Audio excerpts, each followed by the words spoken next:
ce projet qui impose 36 milliards d'euros en tendanciel de baisse des dépenses de l'État, de la sécurité sociale et des collectivités territoriales est un budget d'austérité, mais c'est aussi un budget profondément inégalitaire. Inégalitaire parce que d'abord, chacun comprendra que la baisse de dépenses publiques, la baisse de services publics, la baisse de protection sociale, ça impacte davantage la vie des classes populaires et des classes moyennes que ceux qui peuvent quelque part se payer ces mêmes services dans le privé.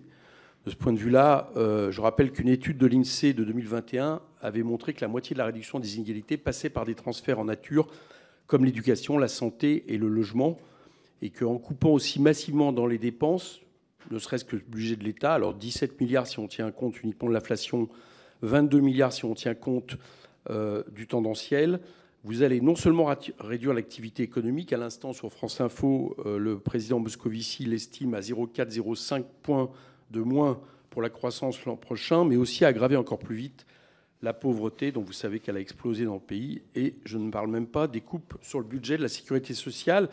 Nous sommes d'accord, pour une fois, messieurs les ministres, sur l'évaluation des économies que vous donnez. Je pense que c'est bien de le faire sur le tendanciel. Je pense que ça devrait être beaucoup plus fait, parce que ça correspond plus à la réalité. Par contre, est-ce que vous êtes d'accord avec les conséquences d'une telle politique sur les services publics ? C'est ma première question. La deuxième, cette inégalité, elle se traduit aussi, contrairement à ce qui est affirmé, sur la question de la fiscalité. Parce que pour les particuliers, il y a 2 milliards d'euros par rapport aux ultra-riches, les 0,3% de la population les plus riches. Mais j'observe par exemple que les 3 milliards d'augmentation d'électricité vont impacter 40% de Français. Donc et il y a d'autres mesures fiscales qui en réalité impactent beaucoup plus la vie, je l'ai dit, des classes notamment moyennes.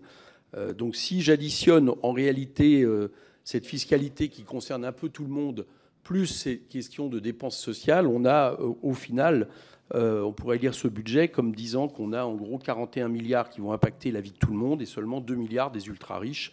Je pense que c'est une autre façon de voir ce budget, mais qui à mon avis est exacte. Sur l'électricité, je voulais vous poser une question. Je comprends également, donc en dehors des 3 milliards qui vont impacter 40% des consommateurs, je comprends également qu'une hausse supplémentaire va s'ajouter puisque vous comptez majorer la taxe sur l'électricité pour reporter sur les consommateurs les charges de services publics dans les zones non interconnectées au réseau métropolitain continental. Est-ce que là-dessus, vous avez évalué ce coût supplémentaire ? Sur les entreprises, les 8 milliards, bon, outre le fait que ça va quand même dans le sens de ce que nous sommes plusieurs à dire ici depuis longtemps, c'est-à-dire la nécessité d'aller chercher de l'argent sur les très grandes entreprises, j'observe d'abord que c'est ponctuel et temporaire. En gros, dans ce budget, tout ce qui est permanent touche les classes populaires et moyennes. Tout ce qui est ponctuel et temporaire touche les plus favorisés ou les grandes entreprises.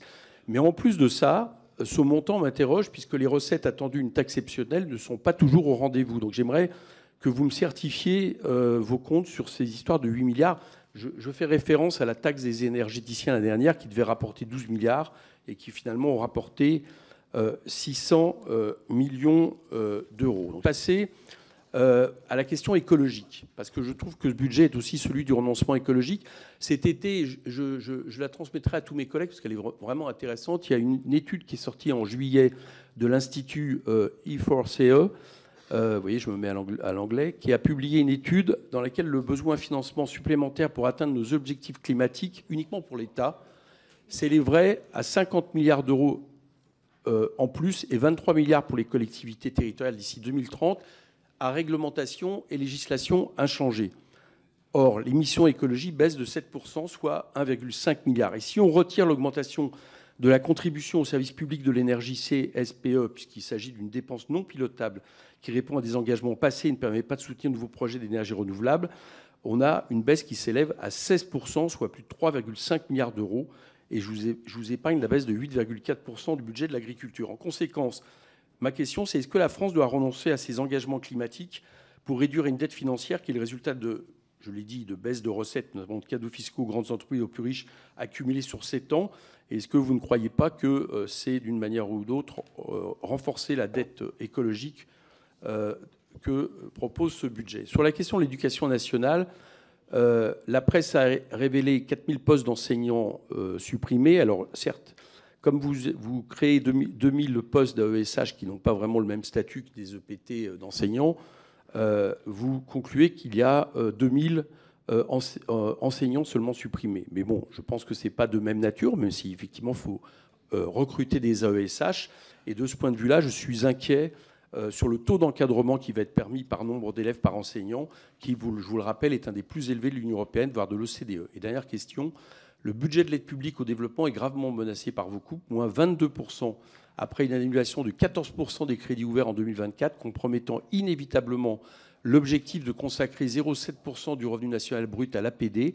Pourriez-vous nous indiquer pourquoi l'affectation du produit de la taxe sur les billets d'avion et de la taxe sur les transactions financières au Fonds de solidarité pour le développement FSD est supprimée, messieurs les ministres?